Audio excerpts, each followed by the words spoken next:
Hi friends, welcome to my channel. இன்றைக்கி நம்ம ரொம்ப ஹெல்த்தியான, ரொம்ப டேஸ்டியான, சீக்கிரமாக செய்யக்கூடிய ஒரு பாயாசம் பார்க்க போகிறோம். அதான் பருப்பு பாயாசம், பாசிப்பருப்பு பாயாசம்.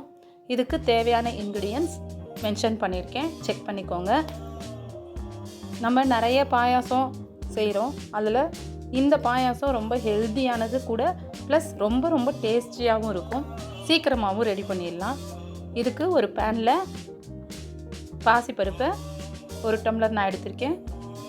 இது கலர் சேஞ்ச் ஆகிற வரைக்கும் நம்ம வறுத்து எடுத்துக்கணும். நான் இந்த பாயாசம் ரெடி பண்ண வெல்லம் யூஸ் பண்ணியிருக்கோம். நீங்கள் சர்க்கரை யூஸ் பண்ணுறதா இருந்தாலும் பண்ணிக்கலாம். நீங்கள் சர்க்கரையை சேர்த்து பண்ணுறதை விட வெல்லம் சேர்த்து பண்ணுறப்ப டேஸ்ட்டு ரொம்ப நல்லாயிருக்கும்.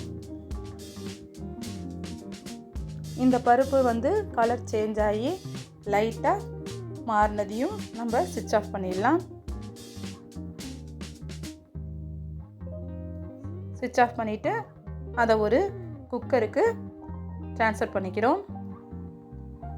இப்போ வறுத்தாச்சு, குக்கருக்கு ட்ரான்ஸ்ஃபர் பண்ணிவிட்டு தண்ணி ஒரு அரை சொம்பளவு தண்ணி வச்சுக்கலாம். தண்ணி வச்சுட்டு அதை ஒரு 3 விசில் விட்டு எடுத்துக்கணும். பேனில் வெல்லம் 1 டம்ளர், எந்த டம்ளருக்கு நம்ம பாசிப்பருப்பு சேர்த்தோமோ அதுக்கு ஃபுல்லாக 1 டம்ளர் வெல்லம் எடுத்தாச்சு. அது மூழ்கிற அளவுக்கு தண்ணியை ஊற்றி நல்லா வெல்லம் கரைஞ்சதையும், நல்லா வெல்லம் கரைஞ்சிடணும். ஒரு பிஞ்சு சால்ட் இதில் சேர்த்துக்கிறோம். இப்போ தான் நமக்கு அந்த ஸ்வீட்னஸை தூக்கி கொடுக்கும். அதுக்காக தான் இந்த சால்ட்டு சேர்க்குறது.